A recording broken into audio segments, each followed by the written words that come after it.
আজকে তরঙ্গ বার্তা সাহিত্য পরিষদ আয়োজিত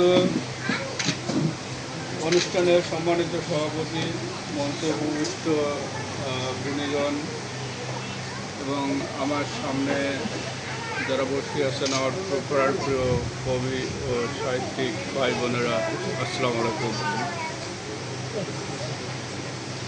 আজকে ছোট প্রয়াসে হলেও রফিকুল ভাই একটা সুন্দর একটা অনুষ্ঠান করতে পারছেন। তবে আরও ভালো হতো যদি রুমটা একটু বড় হতো, একটু অ্যাটাচ বাথরুম একটা কাছে থাকতো, অনেক জায়গায় হয়তো সমস্যা হয়েছে।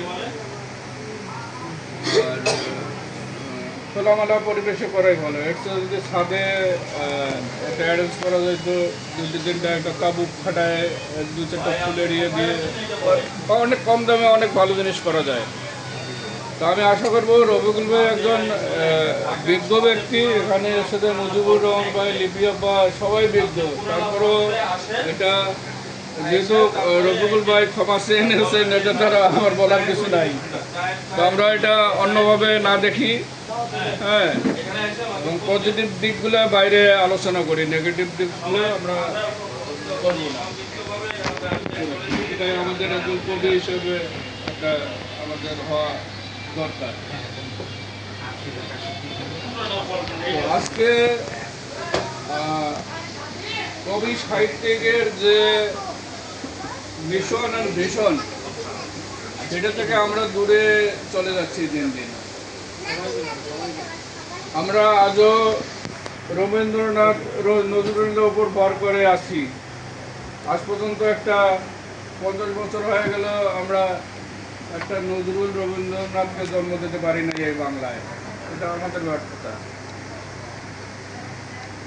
আমি চাই এই বাংলায় হাজার হাজার নজরুল রবীন্দ্রনাথ জন্মগ্রহণ করে, তাহলে হয়তো বাংলার কৃষ্টি কালচার আরও উপরে উঠবে।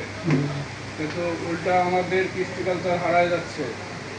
আপনারা দেখছেন যে জারি সারি ভাটিয়ালি গান, মাঝি মাল্লা, কত একটা সুমধুর একটা সুন্দর একটা ছিল বাংলায়, সেটা গেল কোথায়? ওই বিদেশি ধুম ধারাক্কা গানে, কবিতায় আমাদের কৃষ্টি কালচার হারায় যাচ্ছে। কিন্তু এটা কে সংরক্ষণ করবে? আমাদের কবি সাহিত্যিকের দায়িত্ব এটা সংরক্ষণ করা। আজ আমরা কি দেখছি, কবিরা তারা নিজের মতো গ্রুপিং করেন। গ্রুপিং করা ভালো, বাট সেটা যদি পজিটিভ পড়তে হয়, কিন্তু সেটা যদি নেগেটিভ পড়তে হয় সেটা আরো খারাপ। তো আমরা এইসব গ্রুপিং বাদ দিয়ে আমরা কবি সাহিত্যিক এবং আমাদের কৃষ্টি কালচার কীভাবে ধরে রাখা যায়, কীভাবে উন্নয়ন ঘটানো যায়, আমরা সেসব কাজে করি। আমার দাড়ি সারি ভাটিয়ালি গান যেন না হারায়, যাত্রা মঞ্চ না হারায়, আরও অনেক নাটক ড্রামা আমরা তো ছোটোবেলায় দেখেছি। আমরা টিকিট কেটে নাটক সিনেমা যাত্রা গান দেখতে যাইতাম, কিন্তু আজকে টিকিট কেন এমনি বললেও কেউ আসে না বা যায় না বা কেউ করে না। তো এই পবিত্র দায়িত্বটা কবি সাহিত্যিকের বলে আমি মনে করি। আপনারা অনেকেই ভালো লেখেন, আমি দেখেছি, কিন্তু এই গ্রুপিংয়ের জন্য অনেক যারা তরুণ লেখক লেখিকা, এদের আগার দিয়ে বা উপরে জাতি দেওয়া হচ্ছে। তো এটা অন্তরায় আমরাই যদি সৃষ্টি করি, আমরা যদি একজন মেধা বিকাশে আমাদের তাকে সহায়তা করা দরকার, কিন্তু আমরা যদি উল্টে তাদের দাবায় রাখি, তাহলে কিন্তু দেশ ও জাতির জন্য ভালো হবে না। তো আমরা এই কালচার থেকে বেরিয়ে আসি, যেটা সত্য সেটাই তুলে ধরি সমাজের মুখে। আজ দেখছেন আমরা কি লেগে যে দুর্নীতি হয়েছে অফিসে অফিসে, প্রতিটা অফিস চুরির কারখানা, ঘুষের কারখানা তৈরি করেছে।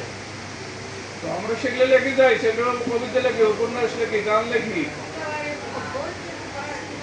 কোনো একদিন দেখবেন যে এই আপনাদের সুকর্মের জন্য এই এই বন্দুক নিয়ে আর ওই যে জেলখানা দিয়ে এগুলা দমন করা যাবে না। ঘুষ চুরি কয়েকজনকে বন্ধ করবেন, কয়েকজনকে জেলে দেবেন। সুতরাং সামাজিক আন্দোলন যেটা পুরুষদের মাধ্যমে সম্ভব গড়ে তোলা, কবিতা, উপন্যাস, গল্পে। তো আমাদের lot of work in our hand and we are still behind from this situation.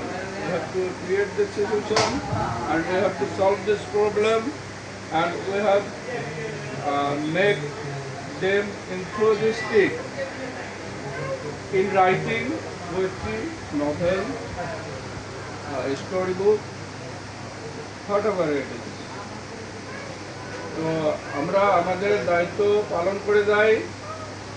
আর আমি দেখেছি যে এই যে ক্ষুদ্র ক্ষুদ্র সাহিত্য গোষ্ঠী যেগুলা বিন্দু বিন্দু জন্মেলে তো সাগরের সৃষ্টি নাকি, আমার ছোট ছোট কবিতা যদি হারায়